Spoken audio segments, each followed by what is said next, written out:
80쪽에 거기 끓는 점차를 이용하는 분리부터 혼합물의 분리에 대한 단원이 나와 있는데 여기서 지금 얘기하는 게 혼합물 여러 가지 섞여 있는 거지. 그네들을 각각의 순물질로 나눠 놓는 걸 얘기하는 거야. 근데 그 첫 번째가 끓는 점차를 이용하는 분리잖아. 이 끓는 점차를 이용하는 분리 같은 경우에는 우리 증류라고 얘기를 하게 되는데 자, 액체 상태의 혼합물을 가열해요. 그 다음에 기체로 끓어나오는 기체를 가지고 냉각하는 거야. 그러니까 액체를 기체로 만들었다가 그 기체를 다시 액체로 냉각해서 얻는 거. 이걸 우리는 증류라고 얘기를 하는 거지. 자, 여기 밑줄 쳐야 돼. 끓는 점이 낮은 물질이 먼저 끓어나온다. 그러니까 가열하다 보면은요, 끓는 점이 낮은 애가 먼저 끓겠지. 그게 먼저 나오는 거고, 그걸 이제 냉각해가지고 모이게끔 하면은 둘을 분리할 수 있다라는 그런 얘기야. 자, 증류의 이제 대표적인 예가 바로 이런 거지. 바닷물에서 식수 얻기. 바닷물에서 식수 얻기 위해서 바닷물을 가열을 해. 여기 지금 햇빛을 통해서 가열을 했잖아. 그래서 수증기 상태로 날라왔다가 여기 비닐에 이제 닿으면은 다시 액화되는 거지. 그렇게 해서 순수한 물을 얻게 되는 거. 자, 액체를 기체로 바꿨다가 다시 액체로 만든 거지. 자, 탁한 술에서 맑은 소주 얻기도 마찬가지야. 자, 이 소주꼬리라는 거에다가 곡물을 이제 발효시킨 술을, 그러니까 우리 막걸리 상상하시면 돼. 그런 걸 우리는 탁주라고 얘기를 하는데, 탁한 술이야. 그걸 가열하게 되면 에탄올 성분이 먼저 끓어나와. 그걸 이제 냉각 위에서 이제 냉각시켜가지고 액체로 만들어서 얻어내는 거지. 그게 맑은 소주가 되는 거야. 에탄올 마시는 분이 뭐로 또 소주를 마실까? 나중에 먹어봐.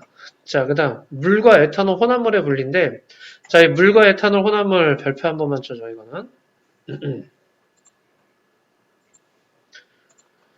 자, 이 물과 에탄올의 혼합물의 분리인데 이 물과 에탄올의 혼합물을 분리할 때 끓는 점이 낮은 애가 먼저 끓어나온다 그랬어. 물하고 에탄올 중에선 에탄올이 끓는 점이 낮은 애가 되는 거야. 그래서 에탄올이 먼저 끓어나와. 에탄올의 끓는 점이 78도쯤 되거든? 근데 이 끓는 점보다 약간 높은 온도에서 끓어나온다라는 건 알고 계셔야 돼. 자, 이게 끓어나오는 때 우리 물이 에탄올 끓는 걸 방해하기 때문에 그래. 자, 그래서 니은 파트에서는 에탄올이 끓어나오고, 그 다음 물의 끓는 점이 100도잖아. 그래서 100도가 되면 물이 끓어나오게 된다는 그런 얘기야. 그건 안 끓나요? 조건에 따라 조금씩 달라. 자, 그래서 이렇게 끓는 점 차이를 이용해가지고 분리를 하는 건데, 여기 또 한 번 별표야. 원유의 분리도 별표야. 이 원유라고 하는 거는 땅속에서 이렇게 캐낸 석유를 얘기해 주는데, 자, 거기 여러 가지가 섞여 있는 혼합물 개념이야. 그래서 이제 석유회사에서 이걸 갖고 가서 뭘 하느냐? 가열을 해. 그래서 증류탑이라는 거에다 놓는 거야. 자, 끓는 점이 낮은 애는 쉽게 기체가 되는 거야. 오케이? 그러니까 쉽게 기체가 되는 애들은 탑 위로 쉽게 올라갈 수 있다라고 생각하시면 돼. 그래서 위쪽으로 올라갈수록 기체 형태로 빠져나오게 되는 거야. 자, 그래서 석유가스 같은 경우는 제일 꼭대기에서 나오고 그 다음 휘발유 같은 경우에는 끓는 점이 30에서 120도 사이라고 되어 있잖아. 그래서 이쪽 칸에서 나오게 되는 거야. 그래서 올라가다가 액체로 변하면은 높은 온도에서 온도가 올라가면서 온도가 떨어지는 거야. 그래서 액체로 변하면 거기에서 그쪽 라인에서 빠져나오게끔 되는 거지. 자, 그래서 석유가스, 휘발유, 등유, 경유, 중유, 즉 위로 올라갈수록 끓는 점이 낮다라는 거 기억해 주셔야 되고 각각의 애들이 어디에 쓰이는지도 한번 읽어봐 주셔야 돼. 자, 증류탑 원유 분리에서는 끓는 점이 낮은 게 위에서 나온다라는 걸 꼭 기억해 주시고 그 다음 하나 더. 이 휘발유는 그럼 순물질이냐? 그렇진 않다라는 거야. 얘는 순물질이 아니야. 왜냐면은 순물질이면 끓는 점이 일정해야 되는데 여기 지금 30에서 120 이런 식으로 돼 있잖아. 그러니까 이거는 휘발유 요것도 역시 여러 개가 섞여 있는 혼합물 개념이다라고 생각해 주셔야 돼. 그 다음에 이제 요거 이제 뷰테인과 프로페인 분리라고 돼 있는데 뷰테인의 끓는 점이 마이너스 0.5도씨고 프로페인의 끓는 점이 마이너스 42도씨야. 그럼 어떻게 하면 되느냐? 끓는 점이라고 하는 거는 끓는 점 밑에 있을 때는 액체지. 그러니까 마이너스 0.5도가 마이너스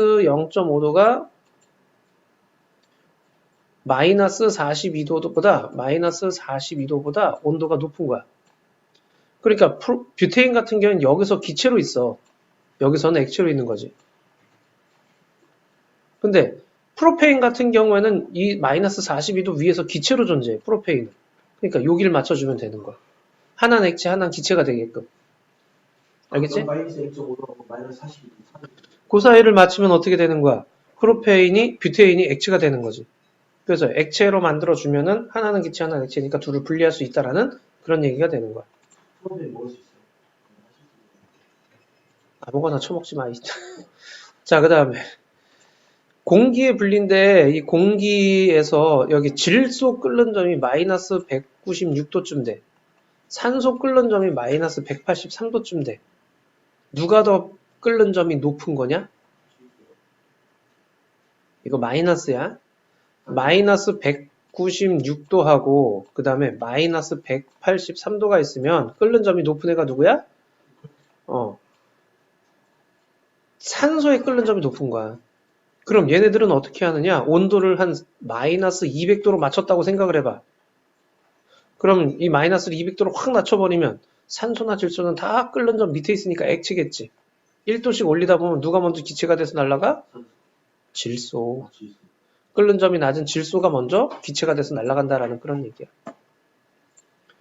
자, 그러니까 불순물을 제거한 공기를 액화시킬 때 온도를 올리면서 끓는 점을 따라 질소산이라고 산소로 분리된다라 그랬죠. 질소가 먼저 기체가 돼서 날아가는다라는 그런 얘기야. 알겠지? 이게 이제 끓는 점 차이를 이용한 분리에 해당하는 거야. 옆에 한번 풀어보자. 요번에는 82쪽인데 82쪽에 요번에는 밀도 차이를 이용하는 분리야. 자, 밀도 차이를 이용하는 분리를 얘기를 하는데 고체 혼합물 분리가 있고, 오케이? 자, 고체 혼합물 분리가 있고, 그 다음에 요거. 자, 그리고 또 하나는 액체 혼합물의 분리가 있어. 자, 이 액체 혼합물의 분리. 고체 혼합물의 분리는 솔직히 좀 쉬워. 이 고체 혼합물의 분리는 체크할 건 이거예요. 두 물질의 중간 정도 밀도, 그리고 녹이지 않는 액체를 넣는다는 얘기예요. 자, 이거의 대표적인 예시가 바로 뭐냐면 이거야. 스타이로폼과 모래. 자, 이 스티로폼과 모래야. 그러면은 거기다 뭘 집어넣어? 물을 집어넣지. 물 집어넣었더니 어떻게 돼? 스티로폼 뜨지. 모래 가라앉지. 자, 물은 스티로폼과 모래를 안 녹여.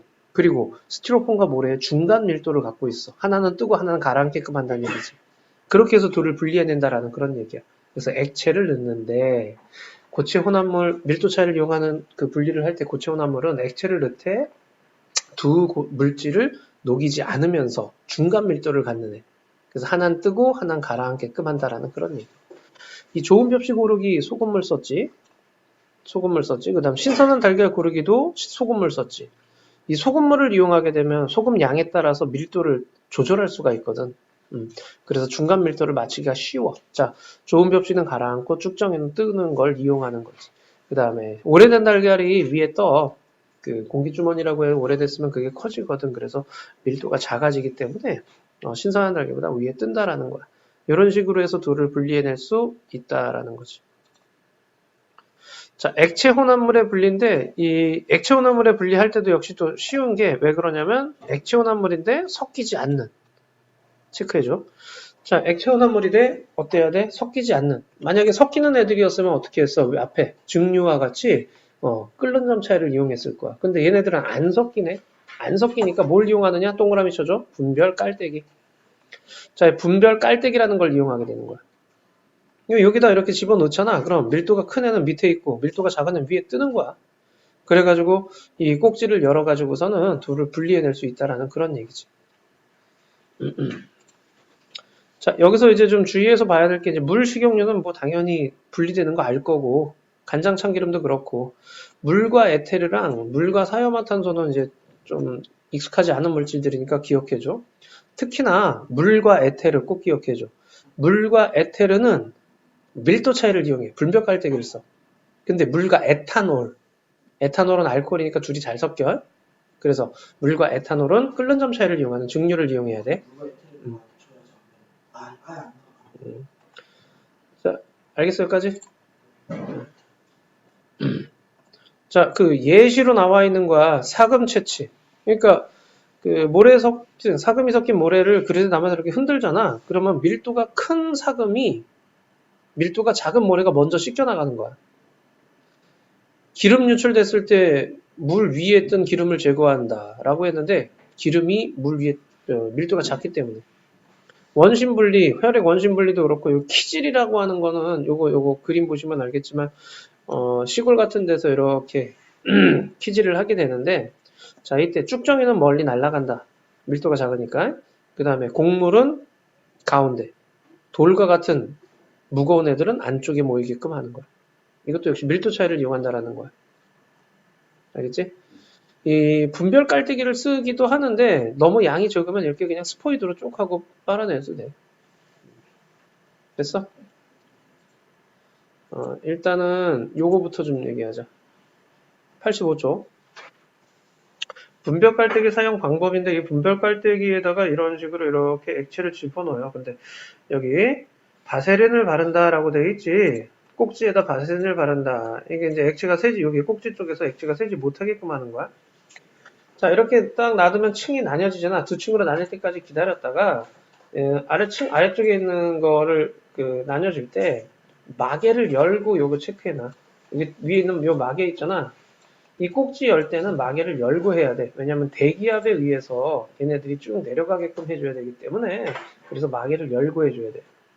자, 또 하나, 경계면의 액체는 따로 받아내. 자, 경계면의 액체는 따로 받아내. 그러니까 우리가 경계면을 이 꼭지로서 확실하게 딱 자를 수가 없어. 그러니까 따로 받아낸다라는 얘기야. 이런 식으로 분리를 한다라는 거. 자, 분별 깔때기 사용할 때 꼭지 열 때는 마개를 꼭 열고 써야 된다라는 거 기억해 주시면 돼. 알겠지? 오케이. 그러면 이제 다시 83쪽에 문제 좀 해봐.